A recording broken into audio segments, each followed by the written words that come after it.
রাজধানীর হাতিরঝিলে বিজিএমএ ভবন ভাঙতে 6 মাসের সময় বেঁধে দিলেন আপিল বিভাগ। হাজারীবাগে চালু থাকা সব ট্যানারি বন্ধে হাইকোর্টের নির্দেশ আপিল বিভাগেও বহাল। নৌবাহিনীতে যোগ হচ্ছে সাবমেরিন নবযাত্রা ও জয়যাত্রা। কিছুক্ষণ পর কমিশনিং করবেন প্রধানমন্ত্রী। বাড়বে সক্ষমতা, কমবে জঙ্গি ঝুঁকি মত বিশেষজ্ঞদের। নানা ব্যবস্থা নেওয়ার পরও বিমানের সরাসরি যুক্তরাজ্যে পণ্য পরিবহনে ওঠেনি নিষেধাজ্ঞা। রপ্তানিতে পিছিয়ে পড়ছে বাংলাদেশ। কার্গো ভিলেজে দুর্নীতির অভিযোগ ব্যবসায়ীদের। এবং ফরমালিন যাচাইয়ে রাজধানীর কাঁচা বাজারগুলোতে নেই কোনো ব্যবস্থা। নজরদারি নিয়ে সাধারণ মানুষের অসন্তোষ। অকেজো মেশিন বদলানোর আশ্বাস মেয়রের।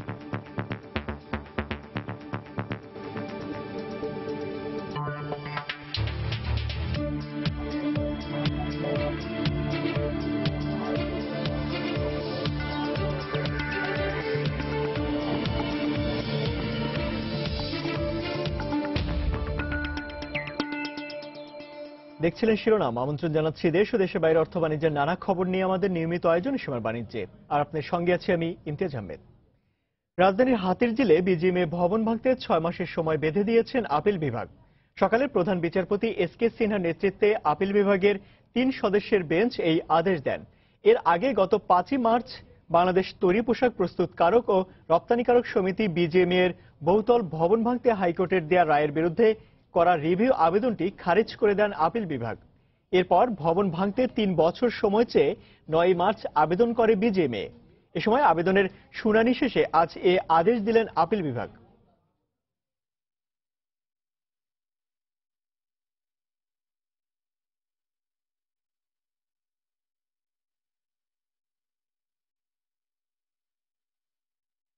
তারা 3.5 বছর সময়ের জন্য আবেদন করেছিল। আদালত আজকে শুনানি শেষে তাদেরকে শুধু 6 মাস সময় দিয়েছেন এবং এই 6 মাসের মধ্যে তারা এখান থেকে তাদের যে সমস্ত স্থাপনা আছে সেগুলো অপসারণ করবে এবং তারপরে রাজুক যদি তারা এর মধ্যে না ভাঙে তাহলে রাজুক এই ভবনটি ভেঙে ফেলবেন। অর্থাৎ এই 6 মাসের পরে তাদের এই বিজিএমএ ভবন আমাদের হাতিরঝিলের প্রজেক্ট থেকে তাদেরকে অবশ্যই সরে যেতে হবে এবং এটা ভাঙা হবে। আজকে সুপ্রিম কোর্টের যে চূড়ান্ত আদেশ, সে আদেশের মাধ্যমে আমাদের এক ধরনের বিজয় হয়েছে। এদিকে রাজধানীর হাজারীবাগে চালু থাকা সব ট্যানারি বন্ধে হাইকোর্টের আদেশ বহাল রেখেছেন আপিল বিভাগ। সকালে প্রধান বিচারপতি এসকে সিনহার নেতৃত্বে আপিল বিভাগের 3 সদস্যের বেঞ্চ এই আদেশ দেন। ট্যানারি মালিকদের আইনজীবীরা জুন পর্যন্ত সময় আবেদন করলেও তা খারিজ করে অবিলম্বে সব ট্যানারি বন্ধের নির্দেশ বহাল রাখেন আপিল বিভাগ।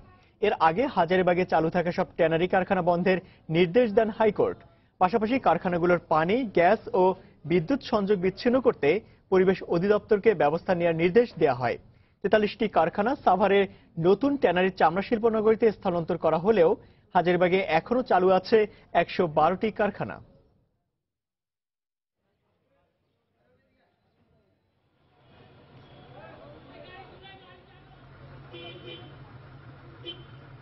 সংযোগ বিচ্ছিন্ন করার দায়িত্ব দেওয়া হয়েছে পরিবেশ অধিদপ্তরের মহাপরিচালককে। কারণ পরিবেশ সংরক্ষণ আইনের 4 ধারা এবং 4-এর ক ধারা অনুযায়ী এটা তারই ক্ষমতা। তবে সেখানে যাতে কোনো অপ্রীতিকর ঘটনা ঘটতে না পারে সেজন্য ministry of industry, ministry of environment and forest এবং হোম মিনিস্ট্রিকে আলাদা করে বলে দেওয়া। দর্শক, এই মুহূর্তে হাইকোর্ট প্রাঙ্গণে আছেন রিপোর্টার আফজাল হোসেন। সরাসরি চলে যাচ্ছি তার কাছে। আফজাল। ইমতিয়াজ, আজকে মূলত আপিল বিভাগ যেটি বিজিএম এর ক্ষেত্রে বলেছেন যে এই 16তলা ভবনটি হাতিরঝিলে গড়ে উঠেছে সম্পূর্ণ অবৈধভাবে, অর্থাৎ পরিবেশ আইন এবং জলাধার যে আইন, সে আইনটি ভঙ্গ করেই শুধুমাত্র রাজুকের কাছ থেকে একটি লিখিত অনুমতি নিয়ে এই ভবনটি তৈরি করা হয়েছিল এবং এই ভবনটি ভেঙে ফেলতে মূলত হাইকোর্ট বিভাগ 2011 সালে রায় দিয়েছিলেন এবং বলেছিলেন যে আগামী 90 দিনের মধ্যে ভবনটি ভেঙে ফেলতে বলা হয়েছিল বিজিএম কর্তৃপক্ষকে। এরপরে মূলত বিজিএমই কর্তৃপক্ষ নানা আইনি প্রক্রিয়া শেষে আজকে মূলত অর্থাৎ গত সপ্তাহে এটি ফাইনাল হয়ে যায় যে বিজিএমই ভবনটি হাতিরঝিল থেকে সরিয়ে ফেলতে হবে বিজিএমই কর্তৃপক্ষকে। এবং বিজিএমই কর্তৃপক্ষ 3 সময় আবেদন করেছিল। তাদের যে যুক্তি ছিল যে এই ভবনে আরো অনেক আর্থিক প্রতিষ্ঠানের অফিস রয়েছে, যে জন্য তাদের সময় দরকার। আদালত 6 মাস সময় দিয়েছেন এবং বলেছেন যে এই 6 মাসের মধ্যেই বিজিএমই ভবনটি ভেঙে ফেলতে হবে। যদি বিজিএমই কর্তৃপক্ষ 6 মাসের মধ্যে ভবন না ভাঙে, তাহলে রাজুককে বলেছেন তারা এই ভবনটিকে গুড়িয়ে ফেলতে।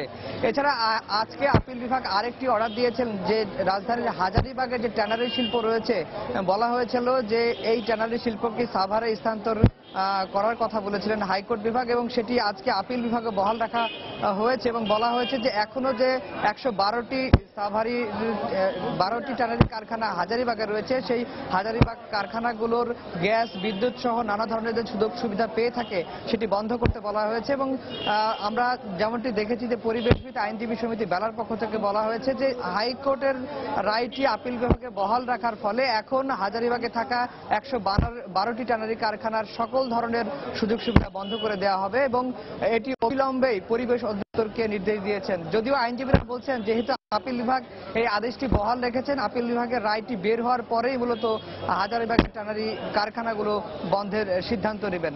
তো আজকে আপিল বিভাগে মূলত এই দুটি বিষয়গুলো কেন্দ্র করেই একটি আলোচনা চলছিল এবং সবশেষ আমরা দেখেছি যে হাজারীবাগের ট্যানারি শিল্প কারখানা এবং বিজিএমই ভবনটি ভেঙে ফেলার মধ্য দিয়ে আদালত যেটি বোঝাতে চেষ্টা করেছেন যে এই ধরনের যে অবৈধ জায়গাগুলো রয়েছে, যারা পরিবেশের ক্ষতি করছে এবং যারা আইন মেনে কারখানা এবং বিজিএমই ভবন থেকে শুরু করে যে কারখানাগুলো তৈরি করা হয়েছে, যারা আইন মানেননি তাদেরকে আসলে কোনোভাবে ছাড় দেওয়ার সুযোগ নেই বলে আদালতের মনোভাব দেখিয়েছেন। তো এই ছিল আসলে সুপ্রিম কোর্টের আপিল বিভাগের সামনে থেকে বিজিএমই ভবন এবং হাজারীবাগ ট্যানারি স্থানান্তরের সবশেষ খবর। ইমতিয়াজ। দর্শক, রাজধানীর হাতিরঝিলে বিজিএম ভবন ভাঙার জন্য 6 মাসের সময় বেঁধে দিয়েছে আপিল বিভাগ এবং রাজধানীর হাজারীবাগ থেকে সব ধরনের ট্যানারি সরিয়ে নেওয়ার জন্য যে সময় বেঁধে দিয়েছে সেটাও বহাল রেখেছে আপিল বিভাগ। এবং সে খবরাখবর জানাতে হাইকোর্ট প্রাঙ্গণ থেকে আমাদের সঙ্গে যোগ দিয়েছিলেন সহকর্মী আফজাল হোসেন। চলে যাচ্ছি পরের খবরে। নৌবাহিনীর জন্য চীন থেকে কেনা 2টি সাবমেরিন কমিশনিং করতে চট্টগ্রাম যাচ্ছেন প্রধানমন্ত্রী শেখ হাসিনা। সেখানে তিনি নগরীর পানি সংকট নিরসনে 1875 কোটি টাকা ব্যয়ে স্থাপিত 14 কোটি লিটার পানি সরবরাহ প্রকল্পেরও উদ্বোধন করবেন। বাংলাদেশ নৌবাহিনীকে ত্রিমাত্রিক বাহিনীতে রূপ দেয়া এবং 2030 সালের মধ্যে ফোর্সেস গোল অর্জনের জন্য দীর্ঘদিন ধরে নৌবাহিনীতে সাবমেরিন সংযুক্তির চেষ্টা করছিল সরকার। এরই ধারাবাহিকতায় গত 22 জানুয়ারি চীন থেকে 2টি সাবমেরিন আনা হয়। জয়যাত্রা এবং নবযাত্রা নামে 2টি সাবমেরিন আজ আনুষ্ঠানিকভাবে নৌবাহিনীর হাতে তুলে দেবেন প্রধানমন্ত্রী। এ সময় প্রধানমন্ত্রীর উপস্থিতিতে বিএনএস ইশাখা নৌঘাটিতে সাবমেরিন 2টির কমিশনিং সম্পন্ন হবে। এছাড়া কর্ণফুলী নদী থেকে সংগৃহীত পানি পরিশোধনের মাধ্যমে চট্টগ্রাম নগরীতে সরবরাহের লক্ষ্যে কর্ণফুলী শোধনাগার 1 এবং শেখ হাসিনা ওয়াটার ট্রিটমেন্ট প্ল্যান্টেরও উদ্বোধন করার কথা রয়েছে প্রধানমন্ত্রীর।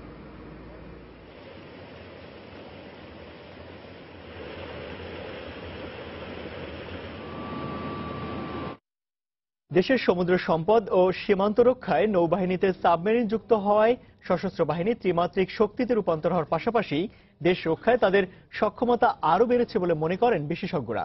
এছাড়া সাবমেরিন যুক্ত করার বিষয়টি সব অপশক্তি ও জঙ্গি ঝুঁকি থেকেও দেশ রক্ষায় ইতিবাচক ভূমিকা রাখবে বলে মত তাদের। প্রসূনা শিশির রিপোর্ট।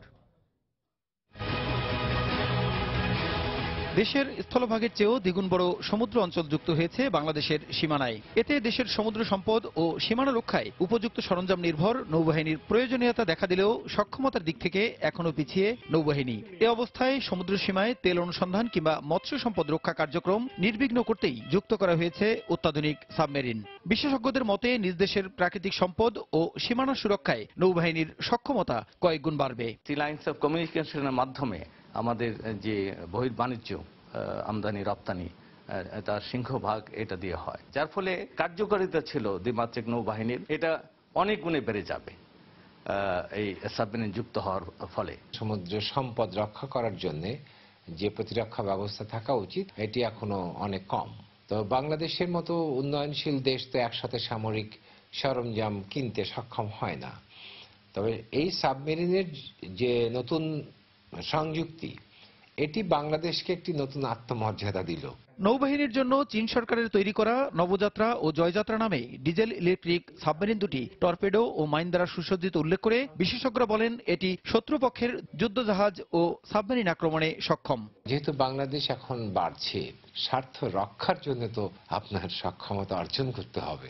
যদি ব্যয় আপনি না করেন, বিদেশি অপশক্তি, জঙ্গি শক্তি এগুলো আপনার এলাকা দখল করে ফেলবে। কতটা ঝুঁকি এবং কতটা সামর্থ্যতা, এটার সাথে যে একটা ব্যালেন্স তৈরি করা, সেটি হচ্ছে সবচেয়ে বেশি গুরুত্বপূর্ণ।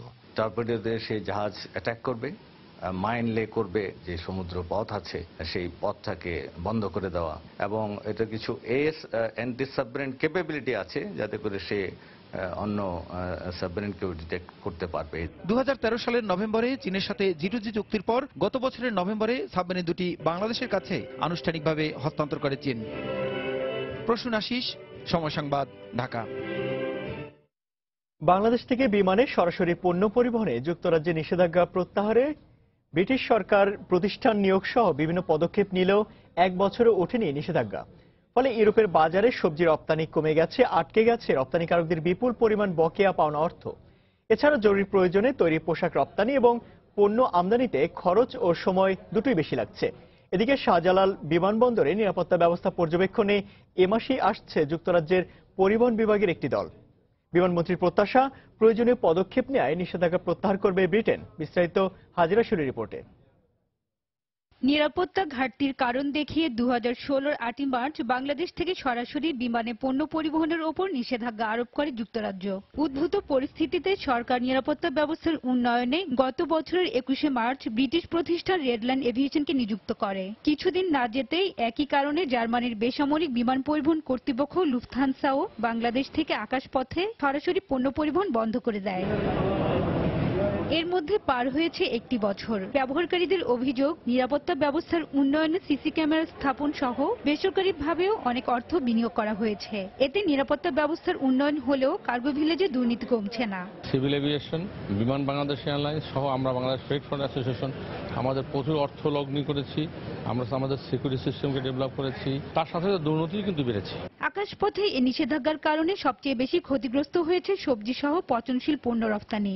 সরাসরি ফ্লাইট না থাকায় পণ্য রফতানি ও আমদানিতে খরচ বেড়েছে। ইউরোপের মার্কেটে আমাদের 35 থেকে 40% এক্সপোর্ট বন্ধ হয়ে গেছে। যাদের বকেয়া ছিল, রেমিটেন্স গুলো এখনো পর্যন্ত অনাদায়ী অবস্থায় পড়ে আছে। হয়তো কিছু কিছু বায়ার আছে, হয়তো তার ব্যবসা অন্যদিকে ডাইভার্ট করে নিচ্ছে। ডিরেক্ট ফ্লাইটে রপ্তানি করতে পারছি না। ফুড গ্রেনস বলেন, ভেজিটেবলস বলেন, পচনশীল আইটেম বলেন, ইন এডিশন পোশাকের কিন্তু ডিরেক্ট এক্সপোর্ট হয়ে থাকে। সময়ও বেশি লাগে, কষ্টও বৃদ্ধি পায়। তবে বিমানমন্ত্রী বলছেন যুক্তরাজ্যের চাহিদা অনুযায়ী নিরাপত্তা ব্যবস্থার উন্নয়ন করা হয়েছে। তার প্রত্যাশা, এবারের সফরে যুক্তরাজ্যের পরিবহন বিভাগ নিষেধাজ্ঞা প্রত্যাহারের সুপারিশ করবে। অনেকগুলো পদক্ষেপ নিয়েছি, তারপরও তাদের একটা টিম, ডিএফটির টিম 17-18 তারিখে আসবে, তারা আবার দেখবে। আশা করি যে এবার তারা অনেক ভালো অভিজ্ঞতা পাবে এবং নিশ্চয়ই তারা সুপারিশ করবে যে এটা তুলে নেওয়া হোক। তৈরি পোশাক সহ বাংলাদেশের মোট রপ্তানি আয়ের সিংহভাগ আসে ইউরোপীয় ইউনিয়নের দেশগুলো থেকে। বিশ্লেষকদের মতে আকাশপথে সরাসরি পণ্য পরিবহনে নিষেধাজ্ঞা না উঠলে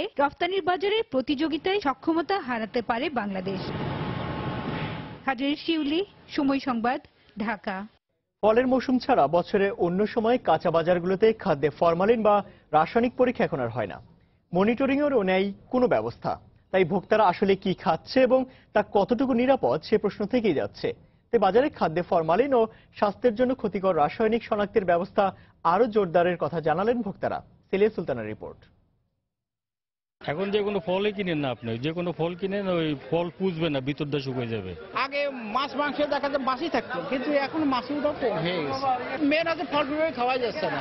খাবারে ফরমালিন বা কেমিক্যাল আছে কিনা কিভাবে বুঝতে পারেন, এমন প্রশ্নের উত্তরে ভোক্তারা তাদের অভিজ্ঞতা তুলে ধরেন। এসব ভোক্তার রয়েছে বর্তমান বাজার মনিটরিং ব্যবস্থা নিয়েও অভিযোগ। ফরমালিন যে আছে এখনো এটাও বোঝা যায়, কারণ ওইভাবে নষ্ট হয় না। বাজার মনিটরিং কেউ করে না, কেউ আসে না বাজার দেখতেও। সিটি আমার তো চোখে সিটি কর্পোরেশন লোক পড়ে না। সাইনবোর্ড লাগানো আছে কোনটা কি দর কিন্তু ওই দরে কোনটাই বিক্রি হচ্ছে না।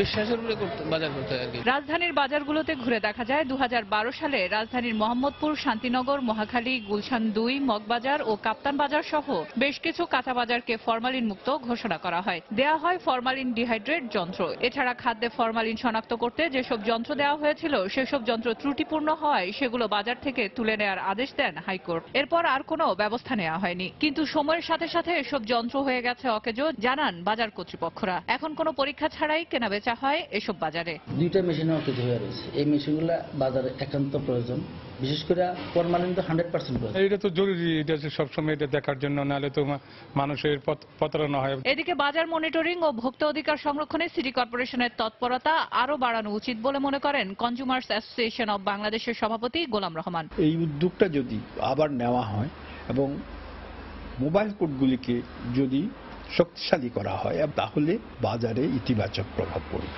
দক্ষিণ সিটি কর্পোরেশনের মেয়র জানালেন, এই সিটি কর্পোরেশনের অধীনে থাকা বাজারগুলোতে আবারও দেয়া হবে ফরমালিন ডিটেক্ট যন্ত্র। যে সমস্ত বাজারগুলোতে ফরমালিন ডিভাইস যেগুলো ডিটেক্টর যেগুলো রয়েছে, যেগুলো আপনার যদি ইনঅ্যাক্টিভ থাকে আমরা সেটাকে সাপ্লাই করে দেব। এছাড়া বাজার ব্যবস্থাপনা ও মনিটরিং ছাড়াও কাঁচা বাজারগুলোর উন্নয়নে সিটি কর্পোরেশনের সহযোগিতা আরো বাড়ানো প্রয়োজন বলে মনে করেন ভোক্তারা। সেলিয়া সুলতানা, সময় সংবাদ, ঢাকা। অসময়ে কয়েক দফা বৃষ্টিতে তলিয়ে গেছে বরগুনার কয়েকশো হেক্টর তরমুজের ক্ষেত। ফল আসার পূর্ব মুহূর্তে এই অবস্থায় চরম বিপর্যয়ের মুখে পড়েছেন হাজার হাজার কৃষক। দফায় দফায় বৃষ্টি হয়, ক্ষেত থেকে পানিও নামছে না। কৃষি অধিদপ্তর ক্ষতি কমাতে কৃষকদের বিভিন্ন পরামর্শ দিচ্ছেন। এস এম সিফাতের ছবি এবং এম এ আজিমের তথ্য নিয়ে ডেস্ক রিপোর্ট। একটু বৃষ্টি কমলেই ক্ষেত থেকে পানি সরানোর জন্য নেমে পড়ছেন তরমুজ চাষিরা। বরগুনায় গত কয়েকদিন ধরে দফায় দফায় বৃষ্টি হওয়ায় পানিতে তলিয়ে আছে একের পর এক তরমুজের ক্ষেত। অধিকাংশ তরমুজের ক্ষেতেই ফুল আসতে শুরু করেছিল। এ অবস্থায় গত কয়েক মাসের শুধু নিরলস পরিশ্রমই নয়, সে সাথে চরম লোকসানের আশঙ্কা করছেন কৃষকরা। যে বৃষ্টিটা পড়ছে এই গাছটা বয়ে গেছে, অর্থাৎ গাছ ধরলে গেছে, এই গাছ আর ফল ধরবে না, গাছ শেষ। ক্ষেতের অবস্থা ভালো না, মানে বাঁচবে কিনা এখন গ্যারান্টি নাই। এত নিজের আর কি পরিশ্রম করে যদি টেকে আল্লাহ। আমার 3 লাখ টাকা ঋণ ছাড়াই না এবং জিনিস বন্ধক থোয়া আছে, তারপরে আরো অনেক ঋণী আছি এবং আমাদের ক্ষয়ক্ষতি হয়েছে। বৃষ্টিতে আমাদের ক্ষেত বুড়ে গেছে। যারা টাকা পাই বেড়া চাইবে না, দেওয়ার কোনো পর্যন্ত নাই। আর খেতে তো পানি, বৃষ্টির পানি জমিয়া ওগুলো সব মরিয়ে দিতেছে। এদিকে ক্ষতি কমাতে দ্রুত পানি অপসারণের পরামর্শের পাশাপাশি সরকারি সহায়তার চেষ্টা চালাচ্ছেন বলে জানালেন জেলা কৃষি কর্মকর্তা। আমরা পরামর্শ দিচ্ছি পানি নিষ্কাশনের জন্য গর্ত করে পাইপ দিয়ে বা ড্রেনেজ যেভাবে যে পারতেছে আমরা তাদের এই পরামর্শ দিয়ে যাচ্ছি এবং ক্ষয়ক্ষতির পরিমাণটা যাতে কমাই আনা যায় সেই চেষ্টায় আমরা অব্যাহত রাখছি। এবছর জেলায় ৩৫০০ হেক্টর জমিতে প্রায় ৫,০০০ কৃষক তরমুজের চাষ করেছেন। প্রতি হেক্টর তরমুজ চাষে এখন পর্যন্ত কৃষকদের প্রায় ২.৫ থেকে ৩ লাখ টাকা খরচ হয়েছে। সময় সংবাদ, বরগুনা। লঘুচাপের প্রভাবে ঝোড়ো হাওয়ার আশঙ্কায় কক্সবাজার সহ দেশের সমুদ্র বন্দরগুলোতে ৩ নম্বর স্থানীয় সতর্কতা সংকেত বহাল রয়েছে। বন্ধ রয়েছে সেন্ট মার্টিন দ্বীপে পর্যটকবাহী জাহাজ চলাচল।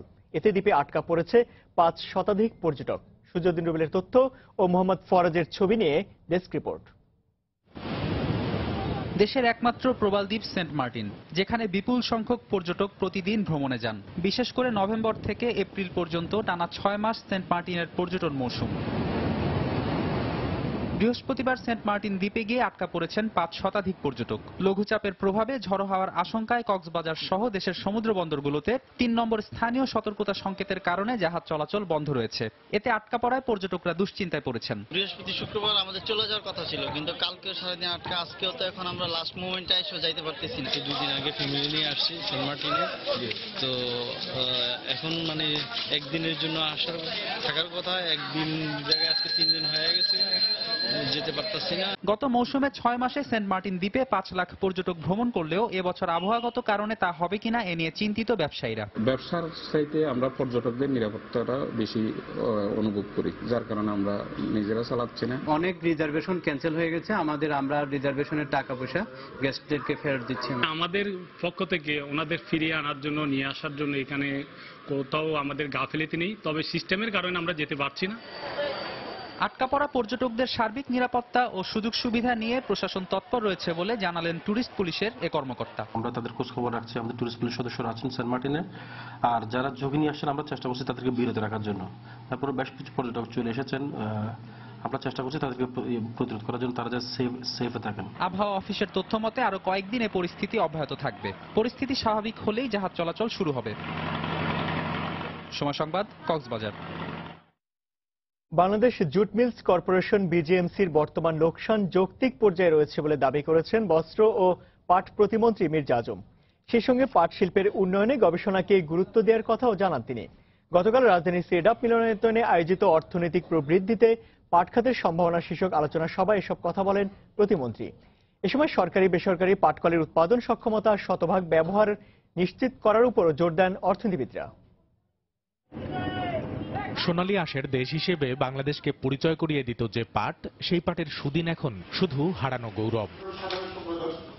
তবে পাটজাত পণ্যের চাহিদা বাড়তে থাকায় পাল্টাতে শুরু করেছে সেই চিত্র। এমন মত তুলে ধরেন পাট শিল্পের সম্ভাবনা নিয়ে আয়োজিত সেমিনারের বক্তারা। তাদের দাবি, সম্ভাবনার শতভাগ কাজে লাগাতে পণ্যের মান উন্নয়নের পাশাপাশি জোর দিতে হবে অভ্যন্তরীণ বাজার সম্প্রসারণে। বাংলাদেশে হয়তো একজন উদ্যোক্তা 100 কোটি টাকার একটা প্রজেক্ট করছে, কিন্তু 1 থেকে 2 কোটি বা 1% থেকে 2% রিসার্চের জন্য কোনো ফান্ড রাখার মানসিকতাটা রাখে না। আমি মনে করি এইটা হচ্ছে আমাদের ইন্ডাস্ট্রি একটা চরম দুর্বলতা। বিশ্বে জুট কম্পোজিটের 6.5 বিলিয়ন আর পাটের ব্যাগের বাজার রয়েছে $500 বিলিয়ন। বিশাল এই বাজারে বাংলাদেশের শক্তিশালী অংশগ্রহণ নিশ্চিতে বর্তমান নীতিমালা সংশোধনের কথা বলছেন অর্থনীতিবিদরা, যেখানে গুরুত্ব দিতে হবে বিদেশি বিনিয়োগ আকর্ষণে। নীতিগত জায়গায় সরকার চিন্তা করবেন কিনা চিন্তা করতে পারেন। পাট খাতের জন্য এত বড় বড় জুট মিল প্রয়োজন আছে কিনা, বাজারের যে ভোলাটিলিটি সেটিকে যদি মাথায় রাখি, তাহলে মিলগুলোকে অর্থাৎ কাঠামোগুলোকে যদি ছোট করা যায়, তাহলে ছোট আকারের মিলগুলো অনেক প্রফিটেবলি ভায়াবলি বাজারে চলতে পারবে। সেমিনারে সোনালী আঁশের সুদিন ফিরিয়ে আনতে নানা উদ্যোগের কথা জানান প্রতিমন্ত্রী মির্জা আজম। একজন অবসরে যাওয়ার পরে তার গ্র্যাচুইটি, তার পিএফ প্রাইভেট মিলে কিন্তু এই সমস্ত বালাই নাই। তো এই সমস্ত যৌক্তিক কারণে আমরা এটা লোকসান করছি, ধাপে ধাপে কিন্তু আমরা লোকসান কিন্তু কমাচ্ছি, এবং আন্তর্জাতিক বাজার কিভাবে আমরা আওতায় নিয়ে আসবো সেটার জন্য আমরা গবেষণা করব এবং ফ্যাশন ডিজাইন ইনস্টিটিউট করব, আমাদের যারা স্টেক হোল্ডার আছে তাদের পরামর্শক্রমে। বর্তমানে 90 ভাগ পাটের বীজ আমদানি করতে হয় উল্লেখ করে ভালো মানের বীজ উৎপাদনে কৃষি মন্ত্রণালয়কে আরো তৎপর হওয়ার দাবি জানান বক্তারা। কামরুল হাসান সবুজ, সময় সংবাদ, ঢাকা। সিটি কর্পোরেশনে অন্তর্ভুক্ত হওয়ার 1 বছর পার হতে চললেও এখনো নাগরিক সুবিধা থেকে বঞ্চিত সম্প্রসারিত এলাকাগুলোর বাসিন্দারা। সংশ্লিষ্টরা বলছেন, শুধু অন্তর্ভুক্তিতে সীমাবদ্ধ এবং পুরোপুরি সিটি কর্পোরেশনের কার্যক্রম শুরু না হওয়ায় অনেক এলাকারই বেহাল দশা। বিলুপ্ত হওয়া ঢাকা মহানগরীর 16টি ইউনিয়ন নিয়ে বেলায়েত হোসেনের 2 পর্বের ধারাবাহিক রিপোর্টের আজ দেখুন শেষ পর্ব। খানাখন্দে ভর্তি উঁচু নিচু রাস্তা, সব ধরনের যানবাহনকেই বেগ পেতে হয় গন্তব্যে পৌঁছাতে। এমন বেহাল দশা ঢাকা মহানগরীর দক্ষিণখান ইউনিয়নের প্রধান সড়কের। প্রায় একই রকম অবস্থা দক্ষিণখান থেকে উত্তরখান ইউনিয়নের সংযোগ সড়কটিরও। এখন তো মনে করেন যে একটু সুখ না আছে বলে কিছু হয় না, কিন্তু যখন নাকি আপনার এই কাদা হয়, প্যাক হয়, তখন তো মনে করেন যে গাড়ি উল্টা কত ড্রেনেজ ব্যবস্থা না থাকায় শুকনো মৌসুমেও এমন কাদা পানিতে ভর্তি থাকে অনেক সড়ক। মহানগরীর হরিরামপুর, ভাটারা, বেরাইত, শ্যামপুর সহ 16টি ইউনিয়নের সবকটেরই এমন বেহাল চিত্র। বছরখানেক আগে এই ইউনিয়নগুলোকে সিটি কর্পোরেশনে অন্তর্ভুক্ত করা হলেও এখনো সেই অর্থে কোনো কার্যক্রম শুরু হয়নি। ফলে বর্জ্য ব্যবস্থাপনা, সুয়ারেজ লাইন, মশক নিবারণ সহ অনেক সেবা থেকেই বঞ্চিত এলাকার বাসিন্দারা। ট্রেনগুলো জাম হয়ে গেছে, এখান থেকে মানে আমাদের বড় ধরনের কোন রকমের মানে কি সুয়ারেজ লাইন নেই। এলাকার তো মানুষ তাই আমরা তো গরু ছাগল থাকি না, রাস্তাটা হাঁটুন লাগে, আমরা কার কাছে যাবো? সংশ্লিষ্টরা বলছেন, ভূমি হস্তান্তর কর থেকে পাওয়া মাত্র 1% বরাদ্দ দিয়ে সিটি কর্পোরেশনের সমান নাগরিক সেবা দেওয়া সম্ভব হচ্ছে না। আমরা সিটিতে আসি নামে মাত্র, কিন্তু সিটি কর্পোরেশনের কার্যকলাপ এখন শুরু হয় নাই। এখন যা করছি ইউনিয়ন পরিষদ কর্তৃক, তো সিটি কর্পোরেশন আসলে টাকাটা উদ্ধার হবে বেশি, কাজও বেশি হবে। সিটি কর্পোরেশন সেবা নিতে হলে তো সিটি কর্পোরেশন ওইরকম ট্যাক্সও দিতে হয়। আমরা তো এখনো সিটি কর্পোরেশন এরকম কোনো ট্যাক্স দিইনি। একটা ওয়ার্ডের সাথে এটাকে তুলনা করলে অবকাঠামোটা অনেক ব্যাকওয়ার্ড অবস্থা নিয়ে আসে।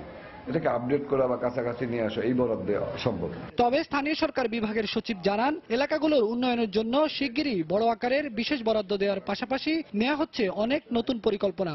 সড়ক, অবকাঠামো, ড্রেনেজ সিস্টেম সবকিছু কিন্তু আমরা নতুন করে করছি। দক্ষিণ সিটি কর্পোরেশনের 8টা ইউনিয়নের পূর্ণাঙ্গ উন্নয়ন নতুন পরিকল্পনা আমরা মন্ত্রণালয় থেকে নিয়েছি। অলরেডি মাননীয় প্রধানমন্ত্রী শেখ হাসিনা অনুমোদন করে দিয়েছেন। ঢাকা উত্তর সিটির জন্য তিনি নির্দেশ দিয়েছেন। এরই মধ্যে ঢাকা দক্ষিণ সিটি কর্পোরেশনের বর্ধিত এলাকার রাস্তাঘাট উন্নয়ন ও বিভিন্ন প্রকল্প বাস্তবায়নের জন্য 714 কোটি টাকা বরাদ্দ দেওয়া হয়েছে বলেও জানান তিনি। বেলায়েত হোসাইন, সময় সংবাদ, ঢাকা। অবকাঠামো অপসারণজনিত সমস্যার কারণে নির্ধারিত সময়ের মধ্যে শেষ হচ্ছে না ব্রাহ্মণবাড়িয়া শহরের ফ্লাইওভারের নির্মাণ কাজ। ফলে যানজটের নাকাল পৌরবাসীর ভোগান্তি সহসাই কমছে না। এ অবস্থায় সমন্বিত উদ্যোগ নেওয়ার পরামর্শ দিয়েছেন বিশ্লেষকরা। ব্রাহ্মণবাড়িয়া থেকে জুয়েলুর রহমানের ছবি ও উজ্জ্বল চক্রবর্তীর তথ্য নিয়ে ডেস্ক রিপোর্ট। শহরের দক্ষিণ অংশে যানজট নিরসনে 2016 সালের জানুয়ারি মাসে ব্রাহ্মণবাড়িয়া শহরের দক্ষিণ অংশে রেল লাইনের উপর দিয়ে শুরু হয় ফ্লাইওভার নির্মাণ কাজ। চলতি বছরের জুন মাসে কাজটি শেষ হওয়ার কথা ছিল, কিন্তু অবকাঠামো সম্প্রসারণজনিত জটিলতার কারণে নির্মাণ কাজের সময়সীমা আরও 6 মাস বাড়ানো হয়েছে। এতে শহরবাসীর দুর্ভোগ আরও বাড়ল। এখানে কোনো ট্রাফিক ব্যবস্থা না থাকার কারণে জনগণ খুব বেকায়দায় আছে এবং জনগণের খুব দুর্ভোগ পোহাচ্ছে। এই ফ্লাইওভারের কনস্ট্রাকশন প্রজেক্ট থেকে কোনো বেড়া দেওয়া হয় নাই। দ্বিতীয়ত যেটুকু নিরাপত্তা দরকার ছিল এইটুকু নিরাপত্তা দেয় না। 1.5 কিলো তো জায়গা আমরা তো বেশি ঘুরি এই জামের কারণে। পৌর এলাকার জনসাধারণের ভোগান্তির কথা স্বীকার করে জেলার সড়ক ও জনপথ বিভাগের প্রকৌশলী বলেন, ফ্লাইওভার নির্মাণজনিত যানজটের সমস্যা সমাধানে পৌরসভা ইচ্ছে করলে ভূমিকা রাখতে পারত। তাদের নিজস্ব যে ট্রাফিক ব্যবস্থাপনা বিষয়টা আছে তারা এখানে অ্যাপ্লাই করতে পারত। তারা এগিয়ে আসলে এই যানজট নিরসন অনেক ক্ষেত্রে হয়ে যেত। তবে পৌর মেয়রের দাবি, ফ্লাইওভার নির্মাণটি সড়ক ও জনপথ বিভাগের হওয়ায় এক্ষেত্রে পৌরসভার করার কিছুই নেই। এটা কিন্তু আসলে রোড সাইড হাইওয়ে রাস্তা, আমরা পৌরসভা হিসেবে কিন্তু আমাদের কোনো দায়িত্ব নাই। তবু আমাদের যতটুকু দরকার আমরা চেষ্টা করতেছি ট্রাফিক সরানোর জন্য। এদিকে সচেতন নাগরিকরা বলছেন, জনদুর্ভোগ কমানোর লক্ষ্যে পৌরসভা এবং সড়ক ও জনপথ বিভাগের রশি টানাটানি না করে ভাগাভাগি করে উদ্যোগ গ্রহণ করা জরুরি। তাদের মধ্যে দায়িত্বটা ভাগাভাগি করে নিলে পারেন, যে একজন এক সাইড দেখলেন আরেকজন আরেক সাইড দেখলেন, কিন্তু মানুষের ভোগান্তিটা আসলে সীমাহীন ভোগান্তি। 760 মিটার দৈর্ঘ্য এবং 7.6 মিটার প্রস্থ ফ্লাইওভারটি ব্রাহ্মণবাড়িয়া সড়ক ও জনপথ বিভাগ বাস্তবায়ন করছে। এজন্য ব্যয় ধরা হয়েছে প্রায় 79 কোটি টাকা। সময় সংবাদ, ব্রাহ্মণবাড়িয়া। নতুন নতুন প্রযুক্তি উদ্ভাবন ও গবেষণার মাধ্যমে বাংলাদেশ বিজ্ঞান ও শিল্প গবেষণা পরিষদ প্রতিনিয়তই দেশীয় শিল্পকে এগিয়ে নিচ্ছে। এজন্য BSSIER কে আন্তর্জাতিক মানের প্রতিষ্ঠানে রূপান্তর করছে সরকার। রাজধানীর অফিসার্স ক্লাবে BCISR এর উদ্যোগে অনুষ্ঠিত প্রযুক্তি নির্ভর বিজনেস মডেল কর্মশালায় বিজ্ঞান ও প্রযুক্তি মন্ত্রী ইয়াফেজ ওসমান একথা বলেন। এ সময় তিনি আরো বলেন, দেশীয় শিল্প প্রতিষ্ঠানকে সহায়তা করতে BCSIR বর্তমানে বেসরকারি শিল্প প্রতিষ্ঠানকে সঙ্গে নিয়ে কাজ করছে। নিজস্ব পণ্যের গুণগত মান উন্নয়নে যে কোনো প্রতিষ্ঠান প্রয়োজন এখানে গবেষণা করতে পারে। কর্মশালায় সংস্থার চেয়ারম্যান ফারুক আহমেদ বলেন, দেশীয় শিল্পের প্রসার ও নতুন কর্মসংস্থান সৃষ্টির লক্ষ্যে BCSIR কাজ করছে।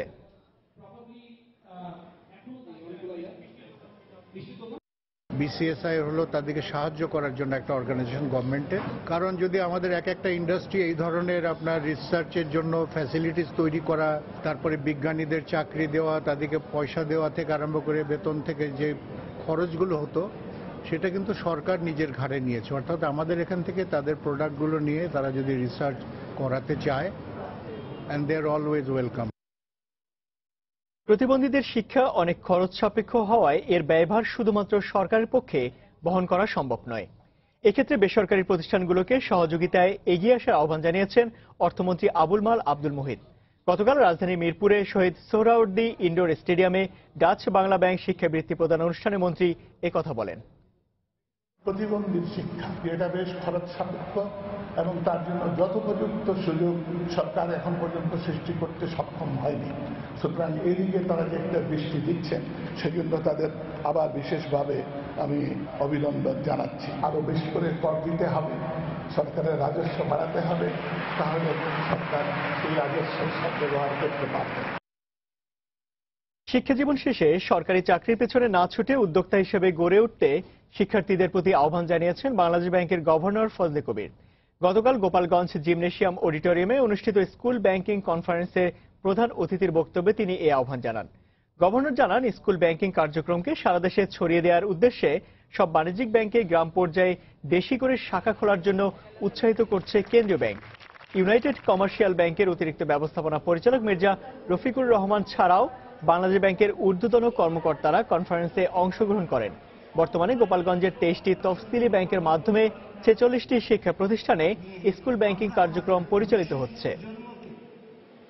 2021 অনেক কর্মব্যস্ততার আয়োজন করতে হবে, অনেক কর্মকাণ্ডের আয়োজন করতে হবে, অনেক অর্থের যোগান দিতে হবে। গ্রামাঞ্চলের সকল ব্যাংকে শাখা খোলার জন্য আমরা সকল বাণিজ্যিক ব্যাংকে উৎসাহিত করছি। আমাদের ভবিষ্যৎ হচ্ছে উদ্যোক্তা সৃষ্টি করা। যে কোনো ধরনের শিল্পে উদ্যোক্তা হবে, তারা অভিনব আইডিয়া নিয়ে আসবে, উদ্ভাবন সৃষ্টি করবে, সেগুলো দ্বারা আমাদের দেশকে এগিয়ে নিয়ে যাবে।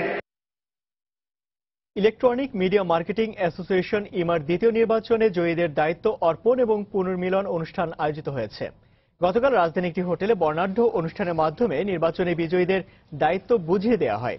এবারে নির্বাচনে সময় টেলিভিশনের আক্তার হোসেন বাবু সভাপতি এবং 21 টেলিভিশনের আনিসুর রহমান তারেক সাধারণ সম্পাদক নির্বাচিত হন।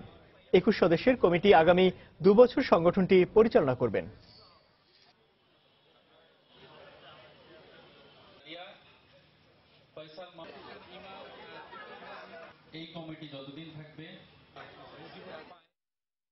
ওয়ালটন বিশ্ব দরবারে বাংলাদেশের পতাকার বাহক হবে বলে মন্তব্য করেছেন প্রধানমন্ত্রীর রাজনৈতিক উপদেষ্টা এইচ.টি. ইমাম। গতকাল গাজীপুরের চন্দ্রায় ওয়ালটন ইন্ডাস্ট্রিয়াল পার্ক পরিদর্শন শেষে তিনি এ মন্তব্য করেন।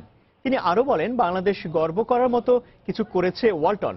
তিনি বিভিন্ন পণ্যের উৎপাদন ইউনিট ঘুরে দেখেন এবং ওয়ালটনের উপর নির্মিত তথ্যচিত্র উপভোগ করেন। এ সময় তাকে শুভেচ্ছা জানান প্রতিষ্ঠানটির ব্যবস্থাপনা পরিচালক এস.এম. আশরাফুল আলম সহ ঊর্ধ্বতন কর্মকর্তারা।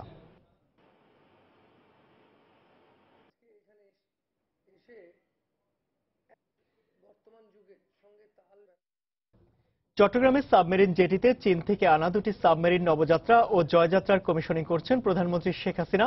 আমরা সরাসরি চলে যাচ্ছি সেখানে।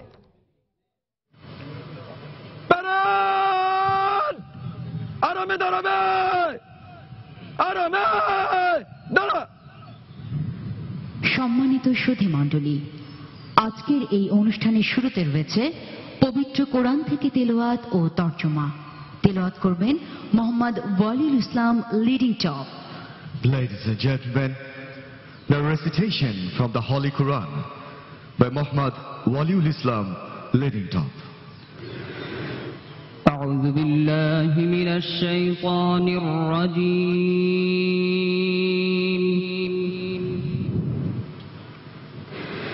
بسم الله الرحمن الرحيم.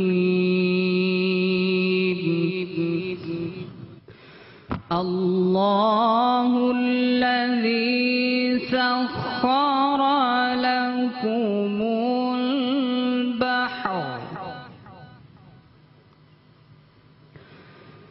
سخر لكم البحر لتجري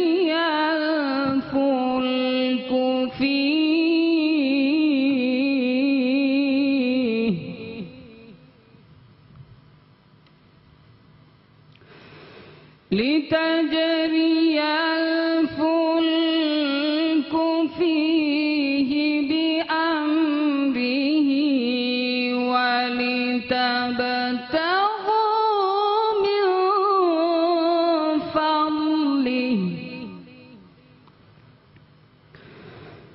ولتبتغوا من فضله ولعلكم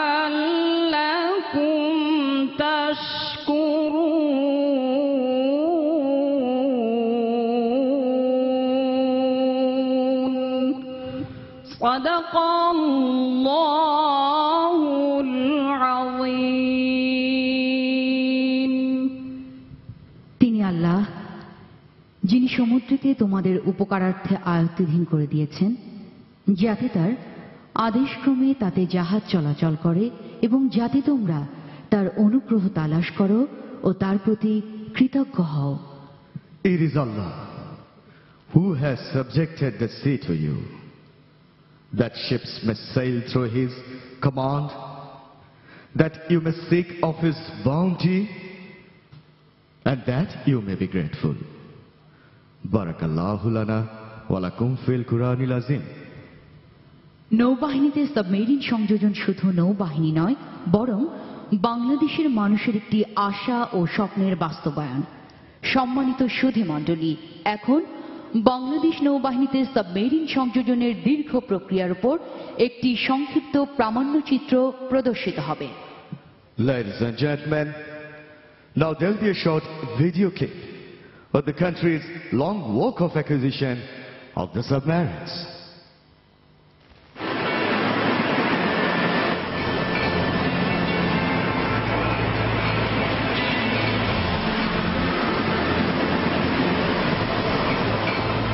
সাগরের সুদীর্ঘ বদ্বীপ জুড়ে চিরসবুজ বাংলাদেশ।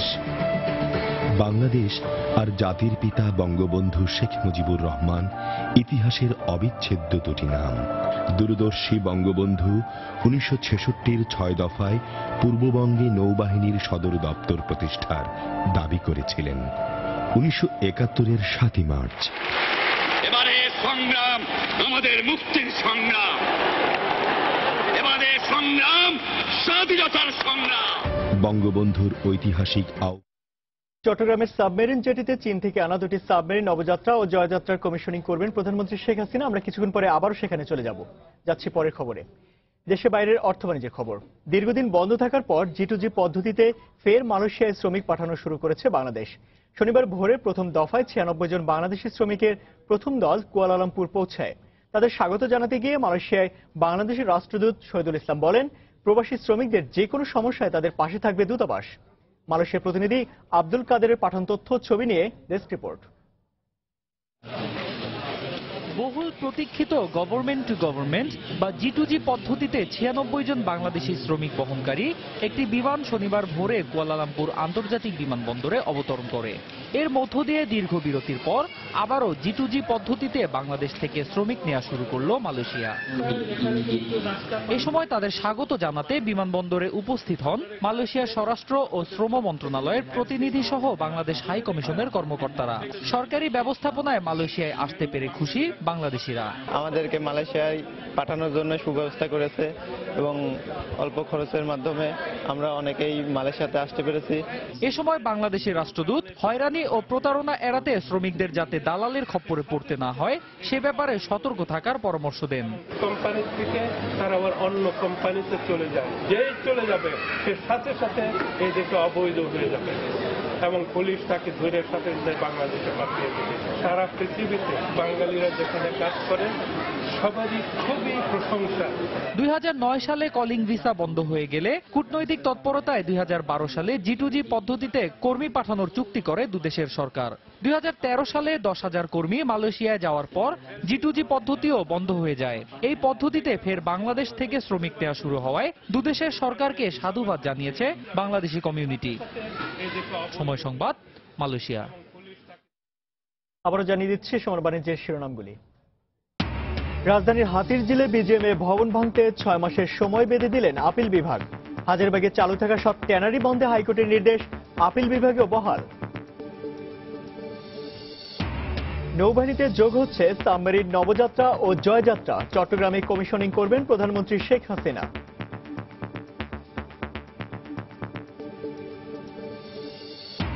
নানা ব্যবস্থা নেওয়ার পরেও বিমানকে সরাসরি যুক্তরাজ্যে পণ্য পরিবহনে ওঠেনি নিষেধাজ্ঞা। রপ্তানিতে পিছিয়ে পড়ছে বাংলাদেশ। কার্গো ভিলেজে দুর্নীতির অভিযোগ ব্যবসায়ীদের। এবং ফরমালিন পরীক্ষায় রাজধানীর কাঁচা বাজারগুলোতে নেই কোনো ব্যবস্থা। নজরদারি নিয়ে সাধারণ মানুষের অসন্তোষ। অকেজো মেশিন বদলানোর আশ্বাস মেয়রের।